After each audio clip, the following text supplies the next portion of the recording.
I can only speak as an outsider. I'm Mm-hmm. not a Roman Catholic, and I never will be. I'm Eastern Orthodox, so it's all amicus curiae from my position. There's a good joke in there somewhere, but I can never get it. But very young, very talented editor and writer Matthew Schmitz writes in praise or with a kind of longing about the young Pope, the HBO figure. And clear, and with a kind of withering disdain of the current Pope. And what strikes me as funny about this is of course, that what he likes about the young Pope is the high ritualism, the desire to buy back the papal tiara, all the things that come from the Baroque period of Catholicism, which I regard not only as theologically but culturally the most decadent period of Catholic history.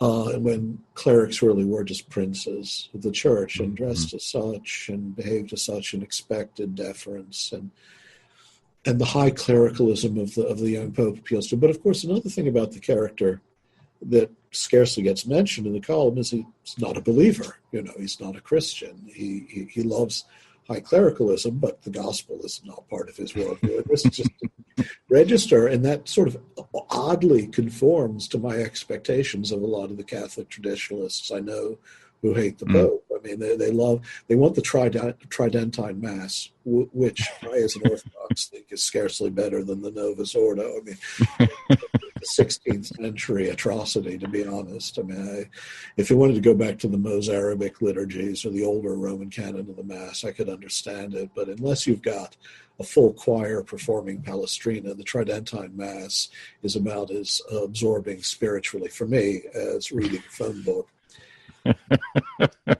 On the other hand, Francis, who may be a flawed man. I mean, he's a tough guy. He's, had to be because he's an Argentine. And who knows but this is a man who really has, throughout his life, tried to embody or promote the gospel. He worked with the poor in Buenos Aires. He worked for social justice for people who were not necessarily going to get any access to offices of power. He worked very much for better ecumenical relations with the Orthodox. He was a regular attendee at Orthodox Divine Liturgy in Buenos Aires once a month.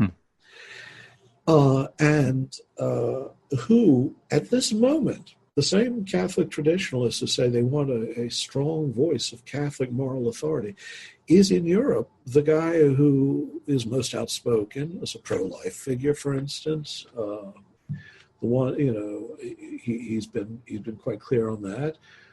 Many of the Catholic traditionalists are terrifically worried about things like gender theory being taught in schools, and he's the only prominent figure in Europe arguing against introducing it into the school. So you would think that just at the level of Catholic social concerns, like concern for the poor, concern for the unborn, concern for whatever it is that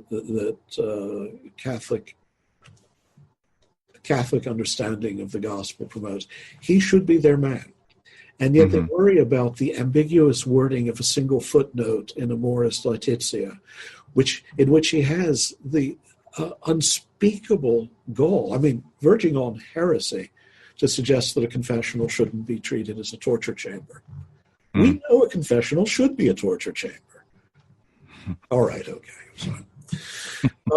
So yeah, no, I find in general this kind of squalling complaint that Francis doesn't conform to the kind of idealized pope they have for a post-Vatican II church annoying and at times deeply anti-Christian. I mean, the things that concern them, like large Saturnos or beautiful clerical garb, you'd think that Raymond Burke's cross-dressing act was what the church was about. As the Pope the Pope dresses simply and lives simply, and that's somehow. And is it? I mean, is it that his simple embodiment of the gospel? I mean, do they believe that that's gesturing towards some sort of liberal Catholic agenda? Is that what it's about? You see, I can't speak for what they're thinking or what they're expecting. I just know that the attacks on him are so in excess of any of his actual flaws. I mean, every pope is flawed. They have a sort of bleary-eyed memory of JP2 or Benedict, both of whom were great men, but both of whom, believe me, had serious flaws as pontiffs as well. And neither of whom, incidentally, was a Baroque traditionalist in this sense. They too were both part of that raising the bastions generation that took, tried to break down the manualist to Thomist synthesis and the way in which the church had constructed itself in early modernity as a kind of fortress of privilege and it strikes me as bizarre that anyone would want to recover the pomp and splendor and ceremony of the most decadent aspects of the Baroque church. We're not talking about dignified and beautiful worship. I'm Orthodox. I'm all for that. I'll admit the Novus Ordo, when I go with my Catholic friends, hear a Marty Hawkins song being howled to a guitar played by somebody who knows only 3 chords, I'm not exactly enraptured. I understand that they want something that is more like an approach to the mystery of God.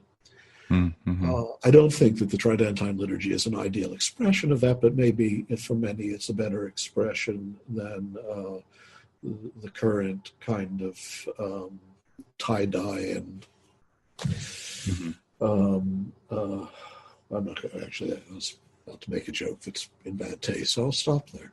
But I do know that they, when people become nostalgic for the days when the papal tiara was part of the arsenal of a pope's garb, or the days when all clerics dressed like Cardinal Burke, or Carol Channing, or Liberace, one of those 3, kind of indistinguishable to me. That they're not, that what concerns them is not the gospel. It is not, it's Catholicism as a cultural triumphalist force, but a Catholicism oddly devoid of what actually is of essence in the New Testament. I much prefer, say, Pope Celestine in the 5th century telling clerics that they must dress as plainly, and bishops and priests alike must dress as plainly as possible, and that it's execrable for priests. I mean, if you take the sort of the Celestinian model, the clergy should regard themselves as God's janitorial service. They're the servants of God's poor. They're not there to receive deference. And the fact that there was a clericalist culture that encouraged that thinking, and that you see being revived among young seminarians and young priests to an astonishing degree in American circles that are traditionalist, is frightening to me. That's going on. I think of myself as cleaning up God's messes often, so I think that's a good. I think a